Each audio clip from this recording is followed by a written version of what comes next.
자, 세 번째, 뭐, 네 번째인가요? 어쨌든 삼중 포인터를 사용하는 예제. 얘는 사실 어려운 건 아니에요. 그냥 여러분들이 그냥 예제만 만들어 놓고 그림판을 이용해서 뭐 한번 그려보는 게 문제인데, 자, 일중 포인터 같은 경우는 간단하죠. 제가 예전에 이거 포인터 개념 다중 포인터 설명드리면서 그림판 그려가지고 설명드렸잖아요.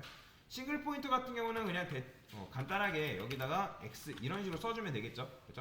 그 다음에 별 P에다가 여기다가 여러분들이 30 이렇게 쓰게 되면 어떻게?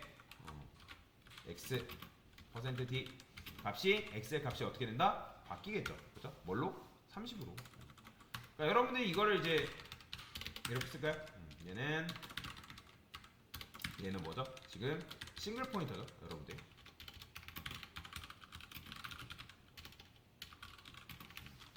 그러니까 포인터에는 싱글 포인터, 이중 포인터, 삼중 포인터 이런 식으로 다중 포인터들이 존재하는데 일단 싱글 포인터를 이렇게 썼으면 이중 포인터 같은 경우 어떻게 쓰면 되는 거예요? 자, 이중 포인터 같은 경우는 여기다가 이렇게 쓰는 거죠. int 변수명은 중요하지 않습니다. 자, 그러면 이렇게 쓰게 되면 pp는 뭘 품을 수 있다? 얘도 마찬가지로 포인터 변수기 때문에 주소를 품을 수 있는 건 마찬가지지만 자, 얘 같은 경우는 제가 끊어서 이걸 했죠. 그렇기 때문에 얘는 이렇게 포인터 변수고 얘는 뭐다? 자기가 바라보는 관점이라 했죠. 대상. 그렇기 때문에 얘는 int 포인터 변수를 품을 수 있는 녀석인 거예요. 그 중에서도 누구? 싱글 포인터. 그렇기 때문에 얘는 p의 주소를 품을 수 있다. 왜냐면 얘는 자기가 가리키는 대상이 몇 바이트? 8바이트라고 생각하기 때문에. 이해가 되죠? 그런데 여러분들이 근데 이걸 이렇게 줘버리면 된다 안 된다?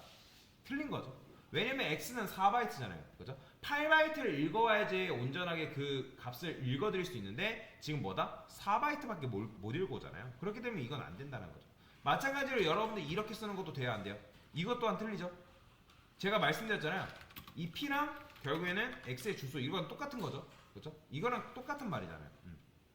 그렇기 때문에 여기다가는 이렇게 주는 게 아니라 별 p 이런 식으로 줘야 된다. 즉 나는 int 포인터 이런 형태의 변수만 가리키겠다. 자, 근데 아쉽지만 이 pp 얘를 통해서는 여행을 몇 번? 2번 떠나야죠. 여러분들이 한 번만 떠나면 이건 뭐랑 똑같은 거다? 자, 별 pp는 그냥 얘랑 이거랑 똑같은 거예요. 이렇게 쓴 거랑. 그죠? 자, 그래서 제가 이거를 뭐랑 똑같은 거다? 이렇게 쓴 거랑 똑같아야죠. 별 pp. 그죠? 왜냐면 이게 결국에는 뭘로 변하기 때문에 별 p로 변하기 때문에. 그 다음에 이게 어쨌든 별 p죠. 그럼 이건 뭐다? x죠. 이거 다 똑같은 말입니다. 다만 여러분들 여행을 2번 떠나야 된다. 자, 그러면 3중 포인터 같은 경우 어떻게 쓰는 거예요? 자, 일단 이렇게 써볼까요? 얘 같은 경우는 어떻게 쓰면 되는 거예요? 얘도 그냥 이렇게 써주면 pp에다가 뭐 예를 들어 40을 써볼까요? 그러면 이렇게 출력했을 때 어떻게 나온다? 당연히 이중 포인터 이후에는 x가 뭘로 나오는 거예요? 40이 나오죠. 보이죠?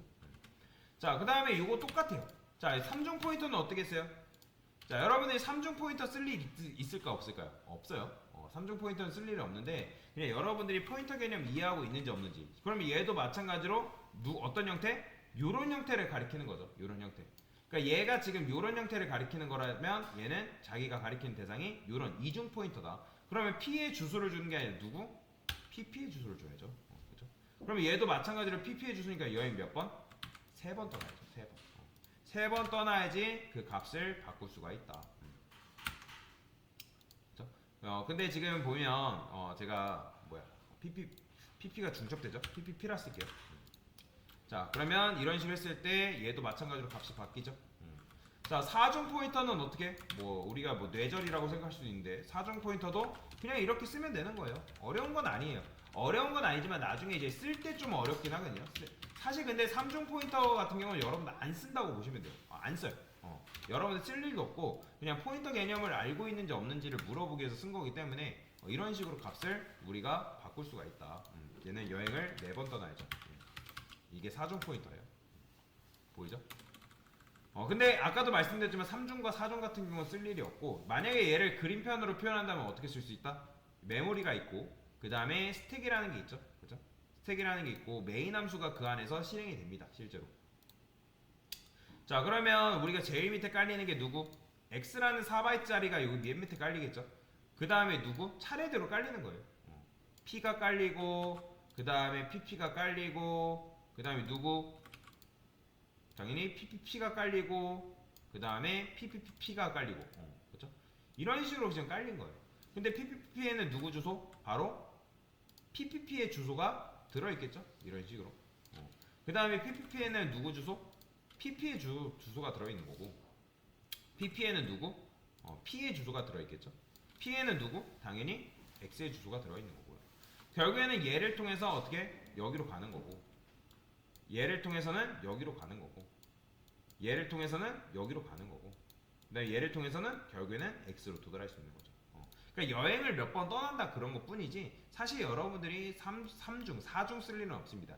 2중 같은 경우는 나중에 이제 배열이라는 개념을 배울 건데 거기서는 요 개념을 사용하기 때문에 알고 계시긴 해야 돼요. 그래서 요게 바로 뭐다? 4중 포인터를 썼을 때 그 설명이죠. 그래서 이런 식으로 그냥 간단하게 이해하고 넘어가시면 될 듯 싶습니다.